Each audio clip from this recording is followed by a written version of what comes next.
Bom dia, graça e paz, amigos e amigas. Estamos aqui por causa da bondade e da misericórdia do Senhor, compartilhando uma fração da palavra de Deus com vocês.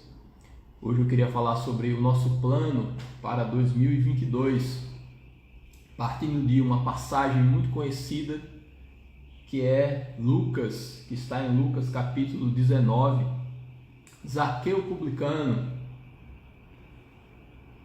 Versículo 1. Entrando em Jericó, atravessava Jesus a cidade. Eis que um homem chamado Zaqueu, maioral dos publicanos e rico, procurava ver quem era Jesus, mas não podia por causa da multidão, por ser ele de pequena estatura. Então, correndo adiante, subiu a um sicômoro a fim de vê-lo, porque por ali havia de passar. Quando Jesus chegou àquele lugar, olhando para cima, disse-lhe: Zaqueu, desce depressa, pois me convém ficar hoje em tua casa. Ele desceu a toda pressa e o recebeu com alegria. Todos os que viram isto murmuravam, dizendo que ele se hospedara com um homem pecador. Entretanto, Zaqueu se levantou e disse ao Senhor: Senhor, resolvo dar aos pobres a metade dos meus bens, e se alguma coisa tenho defraudado alguém, restituo 4 vezes mais. Então Jesus lhe disse: Hoje houve salvação nesta casa, pois que também este é filho de Abraão, porque o Filho do Homem veio buscar e salvar o perdido. Em 2017 eu tive a oportunidade de ministrar na Comunidade da Graça, aqui em Valadares, o primeiro culto do ano. E eu falei sobre um projeto de arrependimento. E eu queria trazer alguns desses elementos de reflexão aqui hoje, porque, primeiro, o arrependimento ele não deve ser visto como uma simples choradeira, como algo que envolve culpa e sofrimento apenas. Podem ser alguns componentes do arrependimento, sofrer e ter aquele sentimento de culpa, o choro. Mas, objetivamente falando, o que caracteriza o arrependimento é uma reprogramação de mente e o compromisso com mudanças. E creio que seja muito importante para o ano de 2022 que eu e você possamos nos comprometer com mudanças, mudanças de rota, com colocar a nossa vida no altar de Deus para que sejamos essa massa maleável, para que Ele nos dê a forma, a função e a destinação correta de acordo com a sua soberana vontade.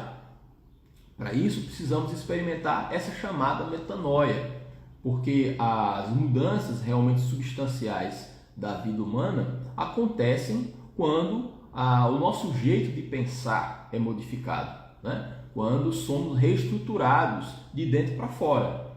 Então, como sabemos muito bem, vida nova não é uma maneira de controlar as pessoas ou de sujeitá-las a uma espécie de manipulação como fantoches. Nós não somos fantoches da religião, somos pessoas dotadas de autonomia, de razão, de liberdade, escolhemos seguir a Jesus Cristo e também assumimos todas as implicações dessa escolha como seres responsáveis, porque assim fomos criados. Então, sendo nós cristãos, conhecendo a palavra de Deus, também surge em nós a questão: eu tenho consciência dessa necessidade? Eu quero mudar, eu preciso mudar. E você também precisa mudar, porque nós estamos em movimento. Só Deus é que é imutável. É importante compreender isso, porque sendo Deus dotado de perfeição, no que é perfeito não existe mais possibilidade de adição de virtude. O que é perfeito já está completo, não é acabado. Eu e você não. Eu e você somos seres em construção. Eu e você estamos ainda sujeitos a uma lapidação cotidiana por parte de Deus, porque o nosso grande alvo, o que eu e você devemos mirar é o exemplo de Jesus Cristo. E para isso, Ele vai continuar fazendo essa obra, porque aquele que começou vai terminar, conforme está escrito.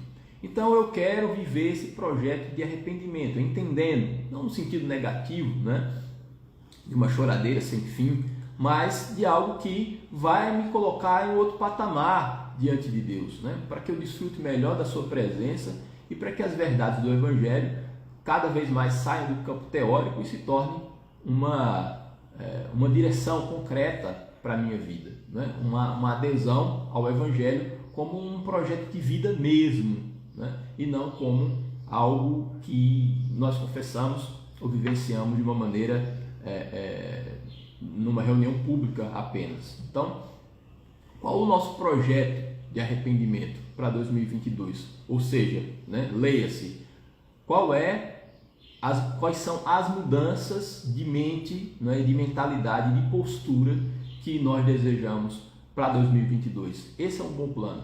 E eu quis tomar aqui como ponto de partida a passagem do encontro de Jesus Cristo com Zaqueu, porque ela fala fundamentalmente de mudança, né, de arrependimento, de verdade, como metanoia. Então, o primeiro arrependimento, né, o primeiro compromisso com mudanças, né, se isso se isso for uma realidade ainda na vida de alguém, é o arrependimento em relação a uma vida de pecado. O arrependimento em relação a uma vida de pecado. Esse encontro de Jesus com Zaqueu, né, ele é muito curioso, porque primeiro Jesus Cristo se convidou, né, então já é uma manifestação da sua graça, porque ele é aquele que vai até a ovelha que se perde e vai resgatá-la e trazê-la de volta, né? Então ele dá todos os passos até o perdido e resta ao perdido dizer sim ou não, né? Mas o mais difícil já foi realizado. Essa obra foi consumada quando ele disse: está consumado, eu entrego o meu espírito, a minha vida foi entregue, né? E isso pavimentou o nosso caminho para, né, Jesus Cristo. Ou seja, a parte mais difícil foi a sua disposição em colocar a sua vida como oferta. Isso já foi feito, isso já foi realizado. Basta da minha parte, da sua parte, a aceitação disso em postura de arrependimento. Então, quando Jesus se convidou e entrou na casa daquele homem, ele viu como Jesus Cristo era diferente, né, dos outros mestres, dos outros rabinos, que faziam uma separação, que existia, não é, um muro, né, de preconceito, existia uma barreira social entre os publicanos e os chamados religiosos, os homens de Deus, né, do seu tempo, e Jesus se torna acessível, e ele, comovido com aquilo, com as palavras de Jesus, sabendo que a graça já era algo perceptível, né, sensível, ele sentia isso no coração, e aí ele assumiu aquele compromisso de arrependimento que você conhece. Eu dou a metade dos meus bens aos pobres e restituo 4 vezes mais a todos aqueles que eu defraudei, porque a rotina daquele homem era exatamente o recolhimento de impostos e muitas vezes mais do que o estipulado, né, para enriquecimento pessoal. Então a sua parte, o seu pecado, digamos assim, mais ostensivo, né, era a fraude financeira. A fraude financeira era a coisa que mais se destacava como pecado. Não que ele não tivesse outros como qualquer um de nós, né, mas aquilo é algo mais visível, né, e socialmente reprovado, né, aos olhos das pessoas. E aí se arrependeu daquilo. Agora Jesus disse para ele: hoje houve salvação para esta casa. Hoje houve salvação para esta casa. Então veja que a salvação, ela não ficou com seus efeitos suspensos até que a promessa de Zaqueu fosse cumprida. E veja que é uma promessa que demoraria algum tempo para que fosse concretizada. Porque ele teria que dar metade dos seus bens, a não ser que ele foi leviano. Acredito que não, porque Jesus Cristo viu sinceridade, né, naquelas suas palavras. Daí o arrependimento verdadeiro. Então ele teria que alienar muito dos seus bens para poder distribuir aos pobres e ainda, né, fazer uma busca, né, e catalogar todos aqueles que foram defraudados por ele para fazer a restituição em quádruplo. Então isso levaria algum tempo. Mas Jesus Cristo, já vendo esse coração arrependido, ele disse: hoje houve salvação para esta casa. Então a salvação em Cristo Jesus, ela vem de uma maneira imediata para aqueles que se apresentam a ele em arrependimento, uma percepção, né, de necessidade de Deus, de uma compreensão de que eu, do jeito que estou e do jeito que eu sou, não me interessa mais. Eu quero ser outro em Cristo. Isso é que é um verdadeiro arrependimento. E a partir daí, Deus, o Senhor Jesus Cristo, já lhe deu, não é, essa promessa que não pode falhar de que ele já estaria salvo. Então, se eu e você, se temos ainda essa necessidade de arrependimento em relação a uma vida de pecado, de compromisso com o erro, o Senhor hoje nos chama para um 2022 diferente, um 2022 em que podemos, né, gozar de comunhão com Ele, porque recebemos um novo coração, um novo espírito, né, e o nosso passado, né, aos olhos de Deus, é completamente apagado. Veja que os homens, como você sabe muito bem, eles não dão, né, o direito ao esquecimento. Né? Os nossos erros, eles podem ser lembrados, eles podem vir, né, à tona, mas o Jesus Cristo é aquele que diz: eu não te condeno. Jesus Cristo é aquele que das nossas iniquidades ele é capaz de se esquecer. Então, uma passagem muito bonita do profeta Isaías, que ele fala que eu desfaço os teus pecados como a névoa e as tuas iniquidades como a nuvem. Isso é muito ilustrativo, né, dessa graça, porque quando você vê o céu, por mais denso de nuvens que ele esteja, por mais escuro que esteja, quando aquilo ali some, o céu continua intacto, né? No céu azul maravilhoso, e não existe nenhuma consequência ali na parte estética do céu. O céu vai ser céu, né? Ainda que existam nuvens que o encubram. Então é mais ou menos isso que Jesus Cristo, que o Senhor fala por meio da sua palavra. Eu desfaço os teus pecados como a nuvem. Então, com o seu sopro de graça, aquilo se dissipa e aos olhos de Deus já não existe mais, porque nós fomos justificados em Cristo. Não é? Pelo pecado de um só, muitos foram condenados, mas pela justiça de um só, nós recebemos a justificação que dá vida por meio de Jesus Cristo. Então, ele nos dá essa possibilidade de viver esse novo, ainda que os homens nos cobrem essa fatura. Aos olhos de Deus, nós somos perdoados, porque hoje houve salvação para esta casa. Não é? A salvação não programada para amanhã ou condicionada a uma série de atos virtuosos de Zaqueu. Não foi isso, porque havendo arrependimento, havendo entrega, a salvação acaba sendo um bem atual, não é? Cujo gozo pode ocorrer imediatamente. Graças a Deus por isso. O arrependimento em relação a uma vida de pecado. Agora, pode não ser o seu caso, o nosso caso, a necessidade desse arrependimento de uma vida de pecado, porque isso já aconteceu quando entregamos a nossa vida, nos sentimos realmente filhos de Deus, regenerados, e existe realmente uma diferença substancial entre o meu hoje e o meu passado. Existe uma linha divisória entre o que eu sou, né, regenerado por Cristo, e um passado afastado de Deus. Então, se é assim, né, isso é algo tremendo, maravilhoso, mas isso não significa que não exista um arrependimento de outra ordem, de outra natureza também, que precisamos ficar atentos. Porque tem uma passagem em Apocalipse conhecida, e Jesus ele vai falando para cada igreja, né? Cada igreja ali na Ásia com uma realidade, com uma situação a ser resolvida, a ser corrigida, né? Jesus profere elogios, mas também utiliza o seu cajado para corrigir, né, alguns erros das igrejas. E quando Jesus Cristo fala à igreja em Éfeso, ele diz que é uma igreja cheia de virtudes, e aí ele elogia, porque é uma igreja perseverante, uma igreja que não suporta os homens maus, o que significa também, né, a sua desvinculação ao pecado, o seu não compromisso com o erro, que é positivo, uma igreja que não esmorecia, que sofreu provas por causa do nome de Jesus Cristo. Então, pintando esse quadro, a igreja de Éfeso já é uma igreja modelo, né, para as igrejas contemporâneas, né, listando todas essas qualidades, né, quem nos dera, né, quem seria muito positivo se fôssemos uma igreja como a igreja de Éfeso, né, considerando esses elogios aí de Jesus Cristo.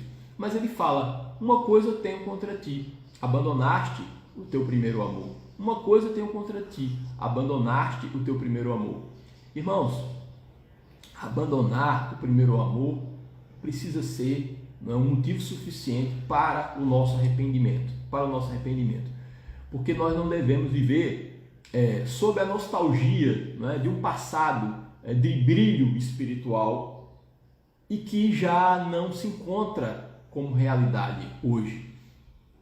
Então, essas experiências do passado que tiveram a sua importância e o seu peso na nossa vida e são bons memoriais sobre o que Deus fez na nossa vida, sobre essas intervenções do Senhor, não é, na nossa caminhada cristã, não pode ser algo que apenas do passado, mas algo que precisa ser reavivado.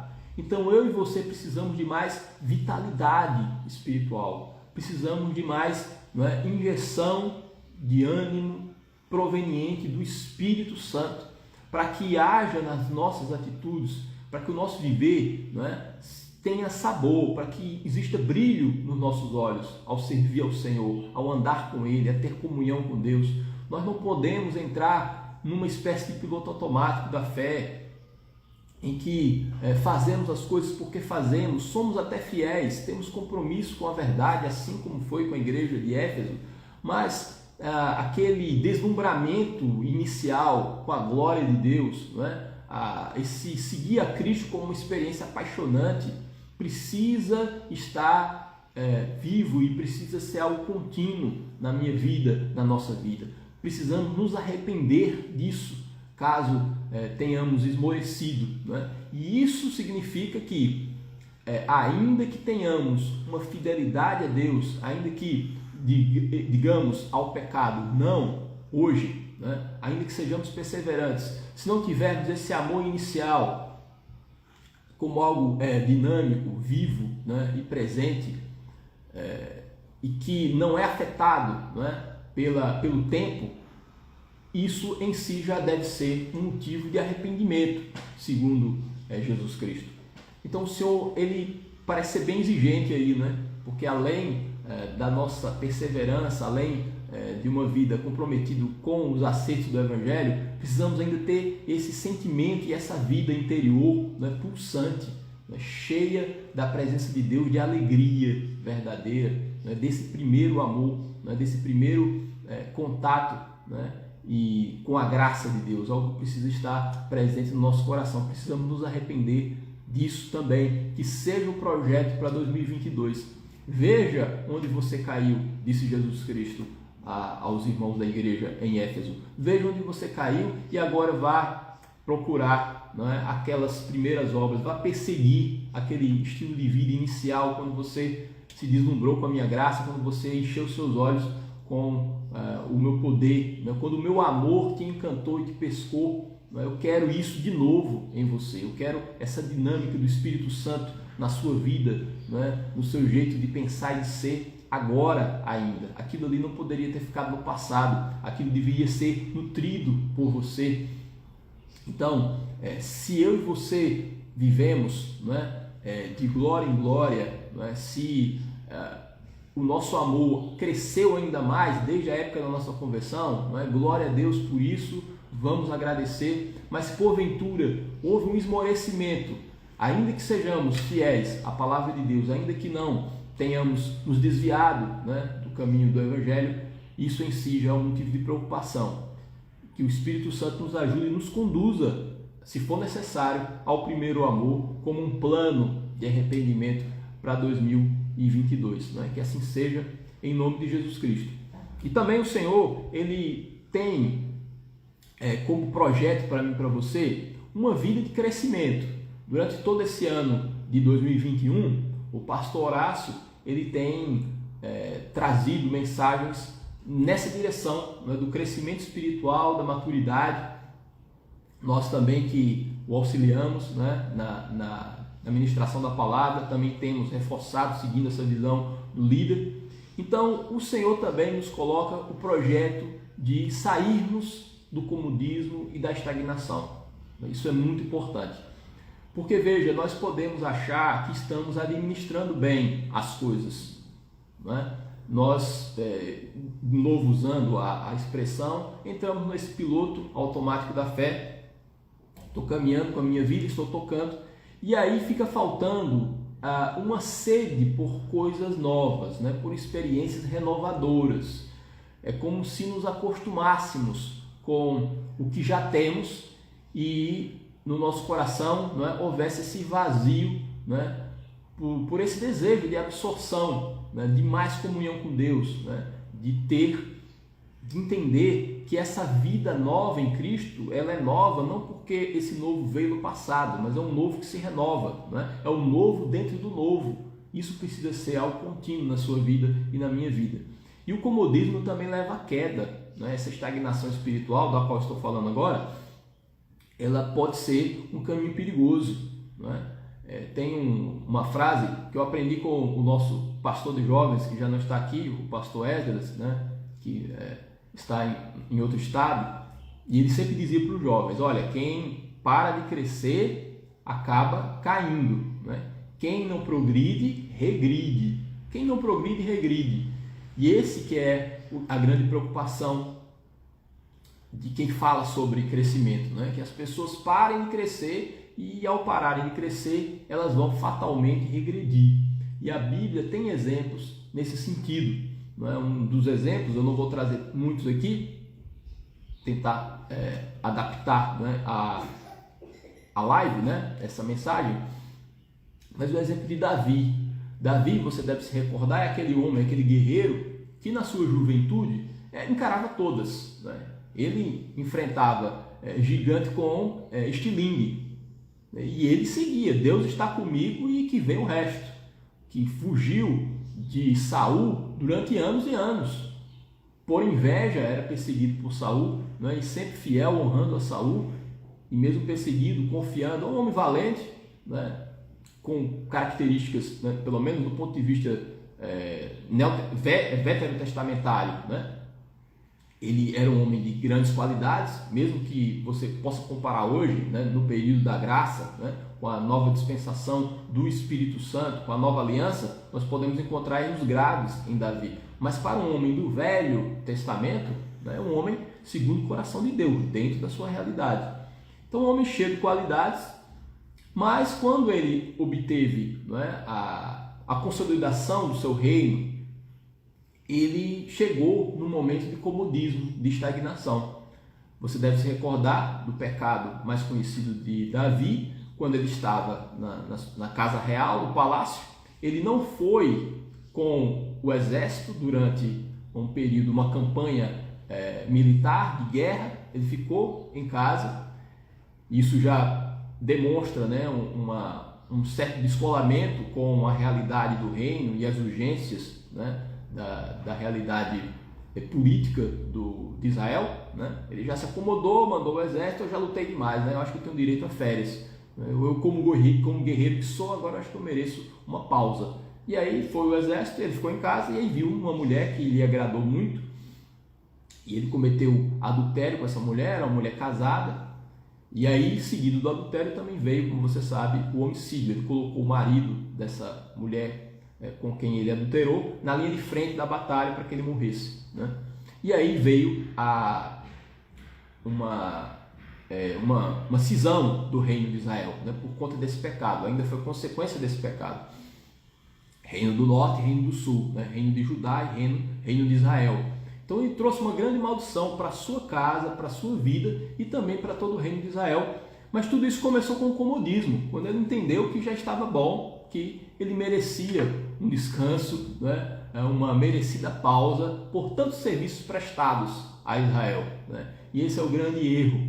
Tem uma passagem também dos evangelhos que Jesus cita a parábola dos talentos, que também é muito ilustrativa. Ele fala de um homem que vai distribuir riquezas, né, entre os seus servos, dá uma quantidade de talentos, e aí talentos não são habilidades, né? Esse talento é uma unidade monetária, né? É uma quantidade ali de ouro, dinheiro. E aí dá uma quantidade de dinheiro para cada um, e cada um vai prestando contas quando ele volta. E ele fala: olha, está aqui, o Senhor me deu 5, multiplicou 10. Esse aqui, o Senhor me deu 3, né? Agora são 6. E aí o último, que recebeu um talento, ele falou: cadê o talento? Cadê o dinheiro que eu deixei na sua mão? Ele falou: olha, como o Senhor é muito severo, eu enterrei, mas está aqui, ó, o teu talento. E aí o Senhor chamou esse homem de mau, de servo mau. E veja que ele não pode ser acusado de desonestidade. Ele não ficou com a riqueza que não era dele, ele devolveu. Ele devolveu.